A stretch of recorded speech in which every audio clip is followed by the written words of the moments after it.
What's new? Spells. I have spells. What's up, folks? Mike for CMCC Builds here to talk about the new One D&D playtest material that came out last week. I haven't made an official video about any of the next-gen releases, partly because I wanted to make other videos, and partly because I didn't have a ton more to offer from the usual suspects that I'm sure most of you subscribe to already. At some point, I'll probably cover most of the One D&D Unearthed Arcana. For today, I wanted to run through the new edition of Species, and some of the updated spells. But before we jump in, a quick reminder that if you want to vote on upcoming builds and content while also getting access to all the character sheets, please consider checking out my Patreon. Thank you to all who have done so already, and if not, toss a like, subscribe, or comment this way to appease our algorithmic overlords. Take me to your leader. Okay, moving on. I think it's time to jump into it. All right. Let's get rockin'! Species. We're getting away from race in Dungeons & Dragons. Let me start by saying that the idea of changing the term race to species in order to be incredibly clear about what we're discussing or selecting is a good thing. It's a good idea. So good, in fact, that in my own writing and world building, I always include a note to the reader explaining that the various races in my script are more akin to species of our planet. The difference between a dwarf and an elf in my world would equate more to the genetic differences between a chimpanzee and a gorilla, rather than a Northwestern European and an East Asian, as an example. The racial distinctions we apply among humans in no way mirrors the racial distinctions in my fantasy worlds as a writer or dungeon master. Wizards of the Coast doing essentially the same thing by switching to species is the right move. Except, oh boy, here it comes. I wish they would have used a different term for the actual category name.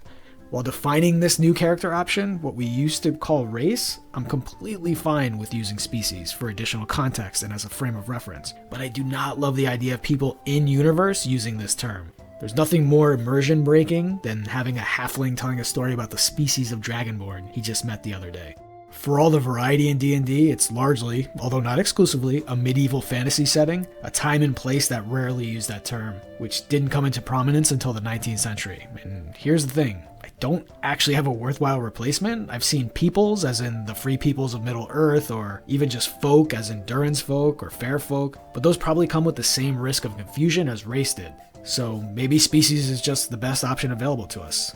Let me know in the comments below what you think, and if you have any better ideas for this. Let's call it a category name. On to spells. 6 spells have been modified for this UA. Let's have a look at each of them. First up, we have Aid.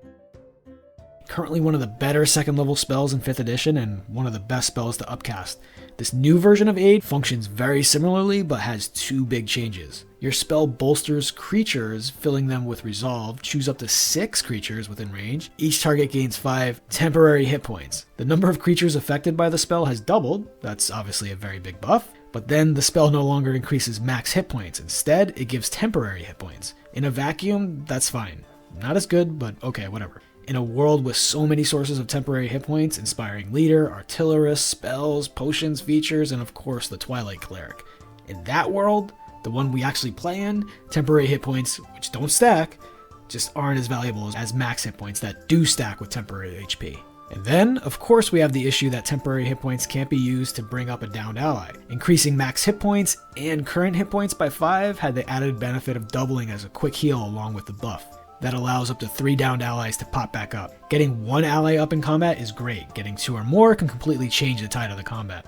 Finally, temporary hit points can't be replaced by healing. Once they're gone, they're gone. Max hit points, however, are there for the duration. That means that when you lose those 5 or more extra hit points, healing can bring you back to the new max hit point total, allowing you to continue to benefit from the hit point increase. Is the spell worse now? I think so. Is it bad or unusable? No, I think it's an okay second level cast with value depending almost entirely on the access your specific party has to temporary hit points. Banishment.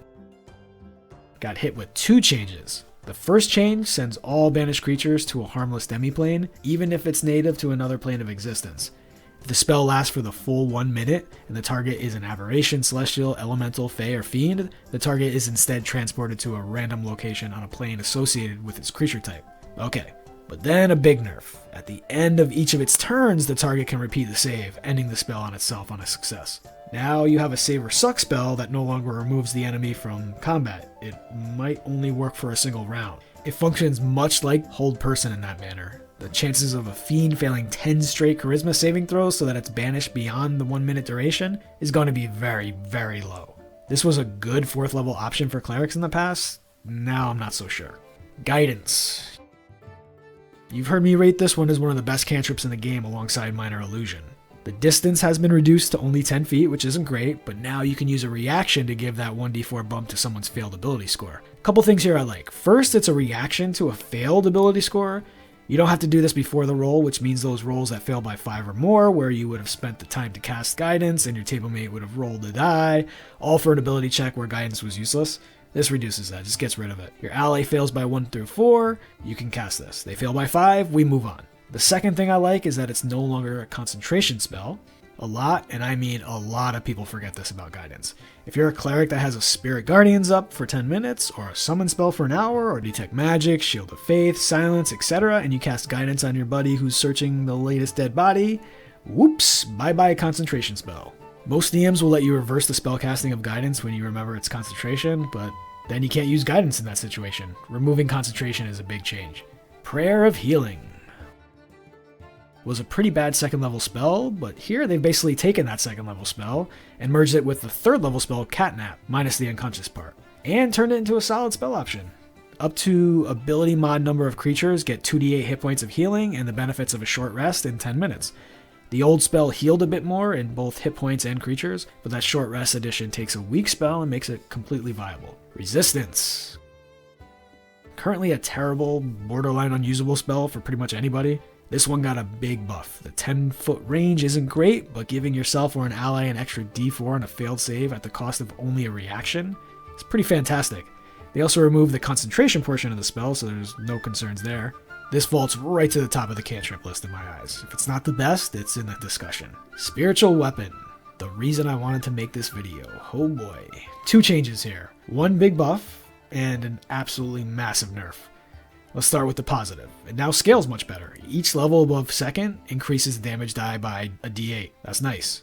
But you know what else scales the exact same way? Spirit Guardians. In 5e, that wouldn't have mattered because those 2 spells worked in conjunction with each other. There was harmony. You could cast a spell, bonus action attack with your spiritual weapon that's already 60 plus feet away from you, and get any enemies nearby on their turns with your Spirit Guardians you're holding up with concentration. Harmony. Now they've slapped the concentration tag on this one, so spiritual weapon directly competes with Spirit Guardians. That's obviously not good, because the latter is flat better because it lasts for 10 minutes instead of just 1, while being an area of effect damage spell at the same damage scaling and providing the additional movement effect. Needless to say, I was not pleased when I read this. Then I talked to some people who sort of pulled me back from the ledge by bringing up some interesting points. The first is that spells are no longer prepared based on the total number of spells, but rather based on spell preparations and slots per level.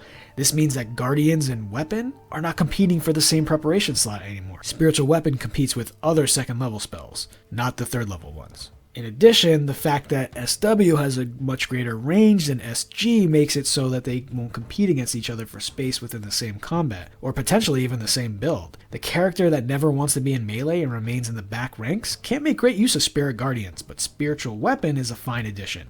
That added scaling will even make this type of cleric a more viable option, not that it wasn't before. And for the character that wants to take both, use Guardians in close quarter combat with multiple enemies or those with high armor class, and use Weapon in range combat scenarios or with enemies that have a high wisdom save. All that said, no, I'm not happy with this change, but it may make for some interesting character choices on any future cleric builds. That's it for this one. Thanks for watching, folks. Throw a comment below with your thoughts on the spell changes, and don't forget to do the YouTube things. See you here next time. Bye, everyone.